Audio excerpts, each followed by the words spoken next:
Chapter 7. Closed Timelike Curve, CTC.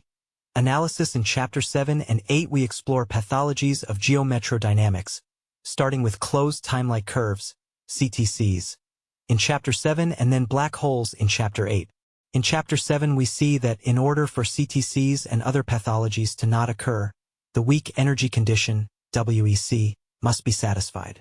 We also see that WEC must be satisfied as part of the basis for the positive energy theorem, critical in Book 5 on QFT.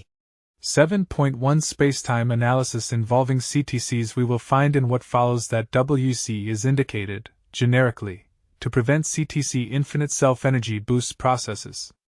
Thus we arrive at GR with the WEC constraint. As with the non-renormalizability of the GR gauge field representation, we see here another barrier to GR quantization. There is no barrier to quantization-based thermalization of GR, however, and this is examined in Book 6. The positive energy theorem, PET, is applicable when in a spacetime where 1. The Einstein field equations apply, 2. The weak energy condition, WEC, applies, and 3. The spacetime has an asymptotically Euclidean, flat, space-like hypersurface. Under these conditions, use of the ADM formalism will show that the ADM formomentum is timelike and future-pointing, so positive energy, unless ADM formomentum is precisely zero, which would indicate empty Minkowski spacetime.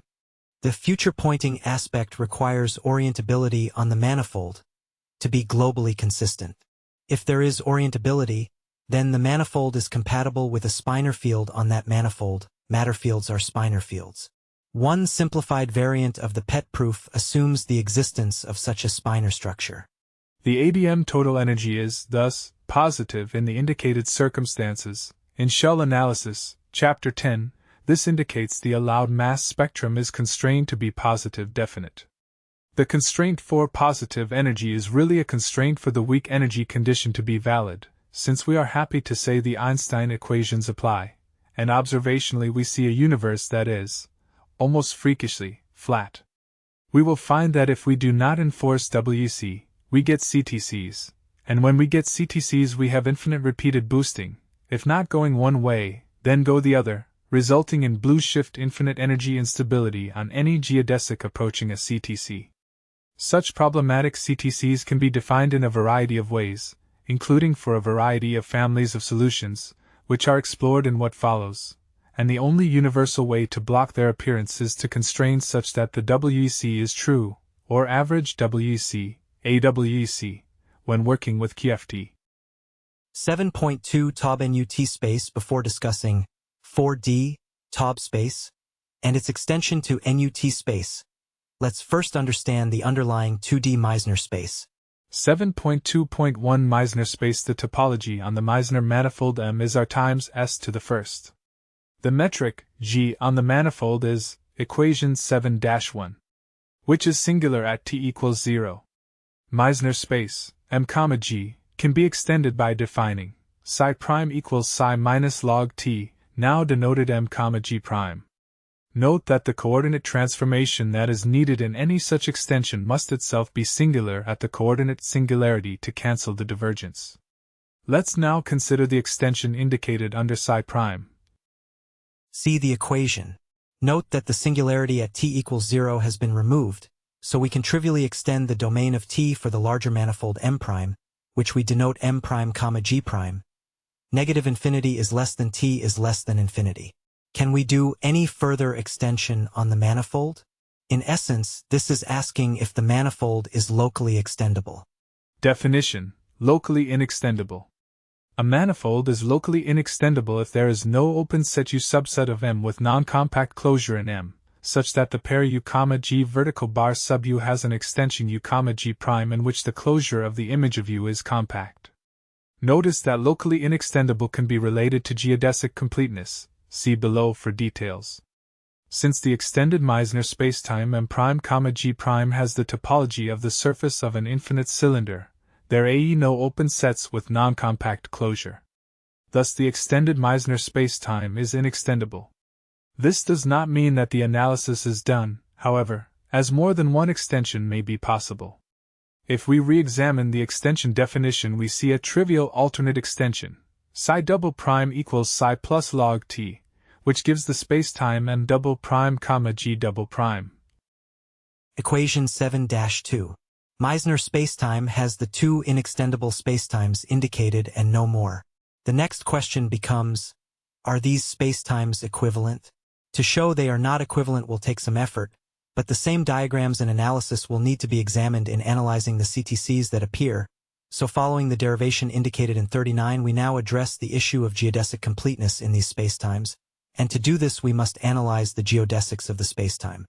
7.2.2 Geodesics of extended Meissner spacetime working with the m double prime comma g double prime extension, but dropping the double prime to single prime notationally, we have equation 7-3.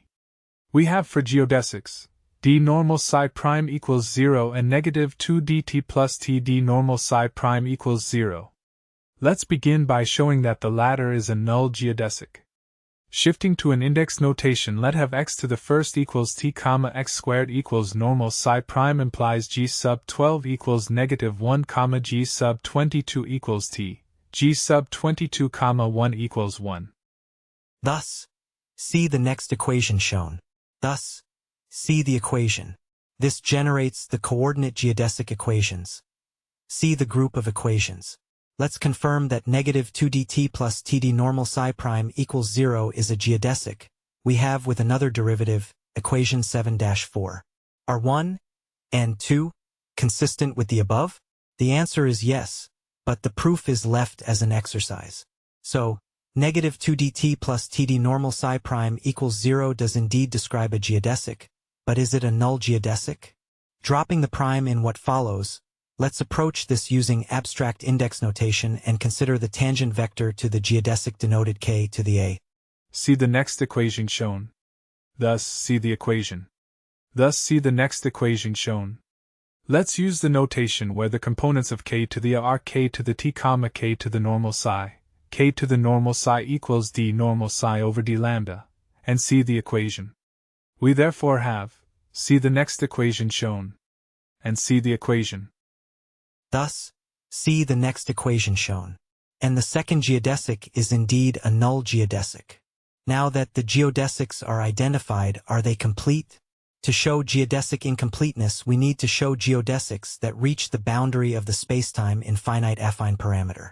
A consequence of incompleteness is lack of being simply connected, which is typically associated with a non-trivial relation to a covering space. As usual, further clarity is sought by examination of the covering space. To do this for a covering space on both extensions, we will consider a new coordinate transformation. Recall, see the equation. Where normal psi has identification at boundaries. Consider the coordinate transformation equation 7-5. Since t is greater than 0 implies t is greater than 0, also, since t squared equals 4 plus tx squared implies the absolute value of x is less than t. Thus, without regard to the identifications in normal psi just yet, we see that m, g is covered by the future light cone of Minkowski space. Identification. Points with normal psi equals alpha plus and 2 pi are identified with normal psi equals alpha where 0 is less than or equal to alpha is less than or equal to 2 pi under the identification. Equation 7-6. In other words, one identifies all points t hyperbolic cosine of n pi plus x hyperbolic sine of n pi comma x hyperbolic cosine of n pi plus t hyperbolic sine of n pi for integer values of n. The space m, g is thus the quotient of I, 8a by the discrete subgroup G of the Lorentz group consisting of boosts by multiples of a given factor, where I is the upper Minkowski quadrant common to both extended Meissner spaces. Figure 7.1. Meissner space as for the identification under, possibly repeated, constant boost factor. Let's specifically consider the m double prime g double prime case, equation 7-7. For the null geodesics we have d normal psi prime equals 0, negative 2 dt plus td normal psi prime equals 0, but in the new coordinates it is the usual Minkowski form, dt raised to the equals plus or minus dx raised to the, where we use the dt raised to the equals negative dx raised to the solution for quadrants 1 and 2. We thus have Equation 7-8. As the null geodesic that is complete in the extension M double prime, G double prime shown in the figure below. Figure 7.2. Meissner space with null geodesic. Figure 7.3. Meissner space with null geodesic upon identification map. M double prime, G double prime is covered by 1, 2 of Minkowski, or I plus I, 8 A divided by G is M double prime, G double prime. M prime, G prime is covered by I, 3 of Minkowski, or I plus 3, 8 A divided by G is M prime, G prime. Consider a future-oriented right-moving null geodesic in M double prime, G double prime. Regarded from the larger Minkowski covering space, it is obviously not complete. T equals x plus alpha and alpha is greater than 0 for the upper quadrant. Figure 7.4. Meissner space null geodesic affine distance finite to boundary. For this trajectory we have intercepts at higher and higher hyperbole in the upper quadrant, e.g. Equation 7-9 increases, while equation 7-10. For a given geodesic, the least value of t is figure 7.5. So equation 7-11. At the start of the future-oriented geodesic, going to t goes to infinity. So normal psi increases on this geodesic. Consider ds squared equals 2d normal psi prime dt plus t times d normal psi prime squared equals d normal psi prime times 2dt plus td normal psi prime times and times normal psi equals normal psi prime plus log t. We have null geodesics. D normal psi prime equals 0, 2 dt plus t d normal psi prime equals 0 and d normal psi prime equals negative 2 normal dt over t implies t equals of the exp of negative 1/2 normal psi prime, equation 7-12, and we have, figure 7.6. Normal psi prime characteristics. For null, normal psi equals normal psi prime plus log t equals normal psi prime minus 1/2 normal psi prime plus log a. See the next equation shown. So, in the future light cone region, as affine parameter increases t increases and normal psi prime increases, this does not show agreement between the fraction with numerator I plus I, 8 A and denominator G Meissner space and ds squared equals 2d normal psi prime dt plus t of d normal psi prime, but with the other extension. So, consider ds squared equals negative 2d normal psi double prime dt plus t times d normal psi double prime squared equals d normal psi double prime times negative 2 dt plus td normal psi double prime. Again we have. See the equation. And we have the figures for t equals negative x plus beta. Beta is greater than 0. T is greater than beta over 2. Figure 7.7. So normal psi goes to infinity at start, and goes to negative infinity at future infinity. So for the fraction with numerator I plus 3, 8 A and denominator G Meissner, as affine parameter increases t increases and normal psi decreases. So the fraction with numerator I plus I, 8 A and denominator G corresponds to M double prime, G double prime with Equation 7-13. The action of the identification group G in the region I is properly discontinuous, as it is in region I plus 2 and I plus 3. To be properly discontinuous, 39, requires that we satisfy a manifold condition and a Hausdorff condition for the quotient space. Trying to merge the extensions results in a space that is not Hausdorff. If a space with identification boundary is considered that the lines cross, forming an upper and lower wedge is not Hausdorff, but if restricted to one wedge, then it is Hausdorff and can be embedded in Meissner space. Figure 7.8. Other Meissner-like spaces. Now that we've considered a 2D case with behavior of interest, let's move to a 4D formulation due to Taub to explore this further in a full 4D manifold scenario.